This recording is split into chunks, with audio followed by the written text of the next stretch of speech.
Bem depois de décadas no exílio e de todo aquele trabalho monumental de reconstruir os muros de Jerusalém, o povo de Israel se encontrava num momento decisivo.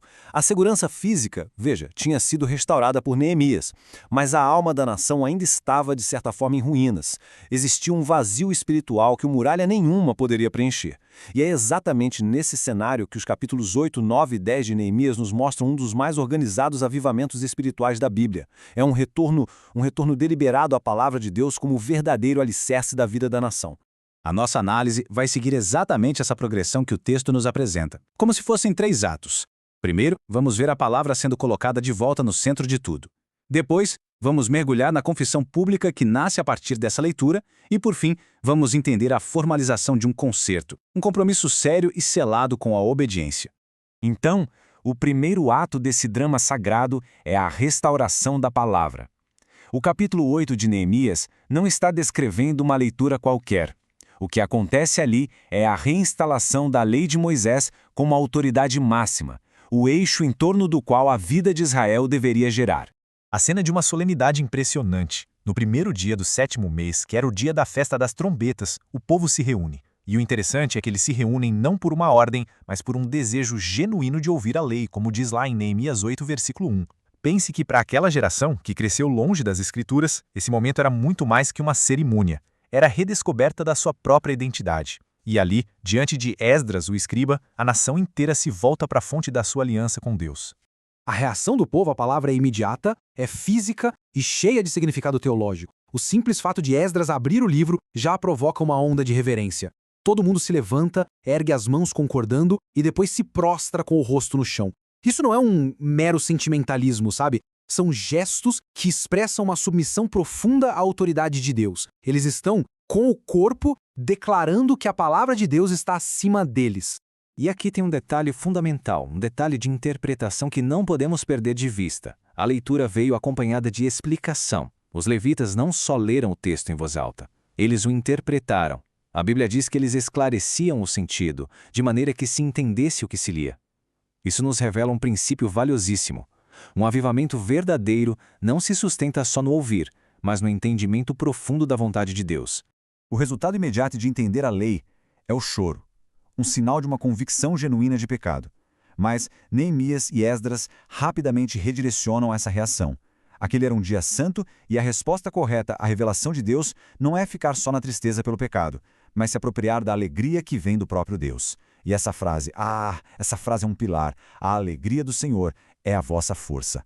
Não é uma emoção passageira, mas a fonte da verdadeira força e resiliência para o povo de Deus. E a prova concreta de que o avivamento era real é a obediência. Assim que eles encontram na lei a ordem sobre a festa dos tabernáculos, a resposta é imediata e literal. Eles constroem tendas e celebram com uma alegria e uma dedicação que não se via desde os dias de Josué.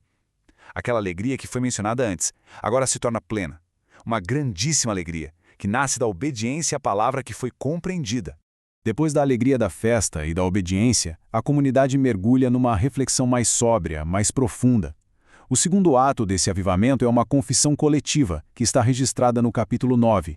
E essa é uma das orações de confissão mais longas de toda a Bíblia. É um exercício de resgatar a memória da aliança e de um profundo arrependimento. O cenário muda completamente. Sai a celebração, entra a contrição. 23 dias depois da primeira leitura da lei, o povo se reúne de novo, mas agora com todos os sinais de luto espiritual. Jejum, roupas de saco e terra sobre a cabeça.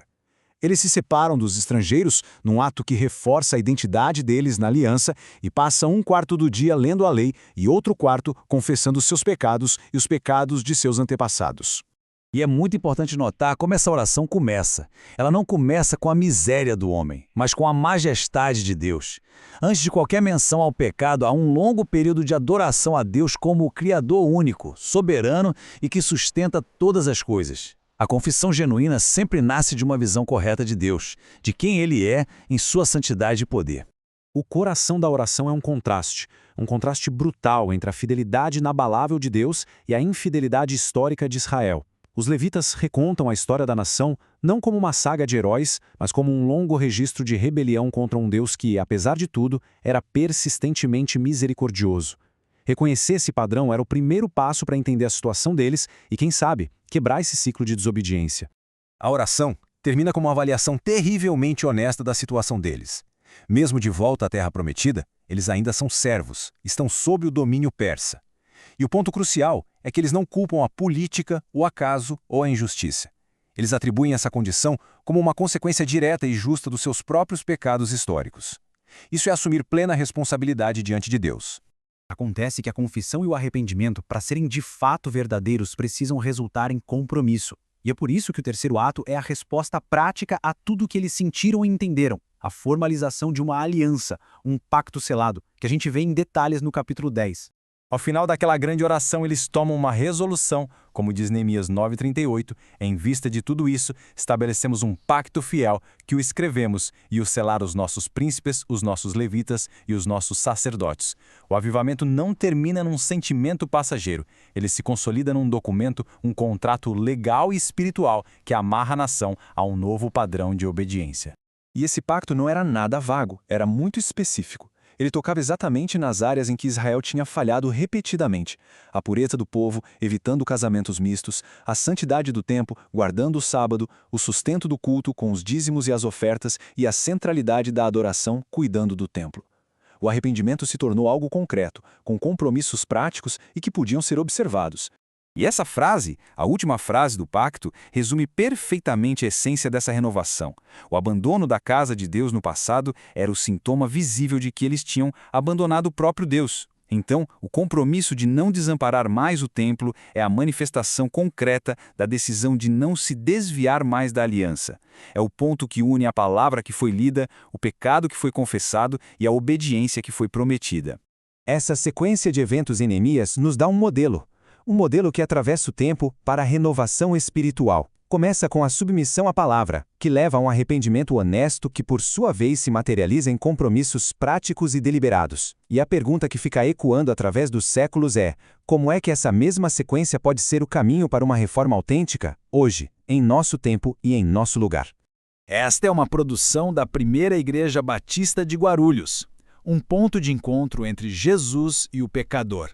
Se esta análise teológica contribuiu para o seu entendimento das Escrituras, nós convidamos você a se inscrever, curtir e a compartilhar suas reflexões aqui nos comentários.